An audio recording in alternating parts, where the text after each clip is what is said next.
When you hear the word current, what is the first thing that strikes your mind? Maybe the first thing that will strike your mind will be a rapidly flowing river in some hilly region. Or maybe when you hear the word current, you will think about the appliances that run at your home. Because you must have often heard your parents say that current is being wasted when the appliances have been switched on for a long period of time. So, in all these cases, what do you think current has in common? Let us take the example of the river. In a river which flows in a hilly region, the water is rapidly flowing from one place to another. So likewise, we call this a river current. So we can say that flow has something to do with current, or current is some sort of a flow. Let us take a more day-to-day example. You must have ridden a bicycle at some point in your life. Now, how do you ride a bicycle? You push these pedals forward and thus the bicycle moves. Now, how do you think that when you are pedaling the bicycle, it is able to move?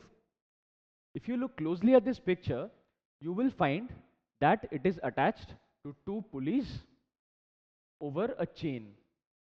Now, this chain has certain beads along with it.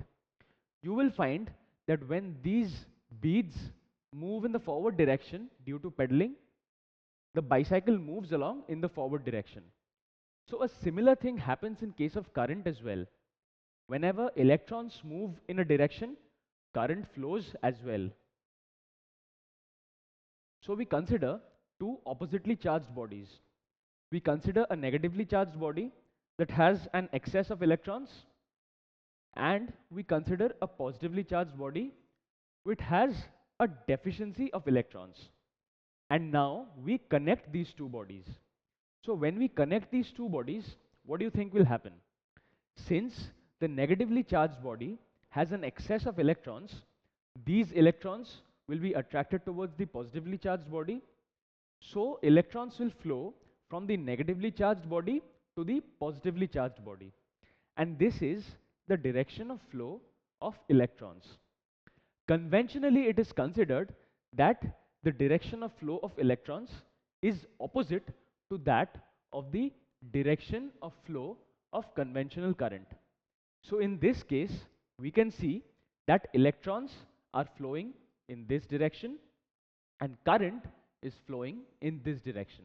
That is from the positively charged body to the negatively charged body. And usually what we call electric current is the flow of conventional current.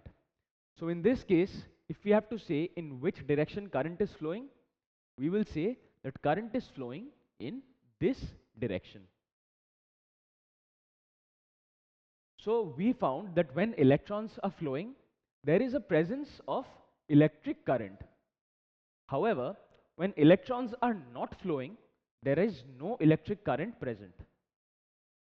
So we can say that electric current has to do with the flow of electrons. And as we just saw, the conventional current that we consider is in a direction that is opposite to the direction of flow of electrons. So how do you think we can measure this electric current? Electric current, which is denoted by the letter I, has been defined as the charge flowing, that is Q, per unit time T. So in this way, we can calculate the electric current. So as you can see that it is the charge flowing per unit time, we can also call electric current as the rate of flow of charge through a conductor. So what does this mean? This means that we can write current as Q upon T, because as you can see from the definition, it is the charge flowing per unit time. Thus, the formula for current is I equals Q upon T, where I denotes current, Q denotes charge, and T denotes time. So the formula is I equals Q upon T. Now, how can we define 1 ampere of current? 1 ampere is the current that flows when 1 coulomb of charge is flowing through a conductor in 1 second. Over here, ampere is the SI unit for current, coulomb is the SI unit for charge, and second is the SI unit for time. So thus we have learnt that current is nothing but the rate of flow of charge or the charge flowing per unit time through a conductor. And the formula for current is given by I equals Q upon T.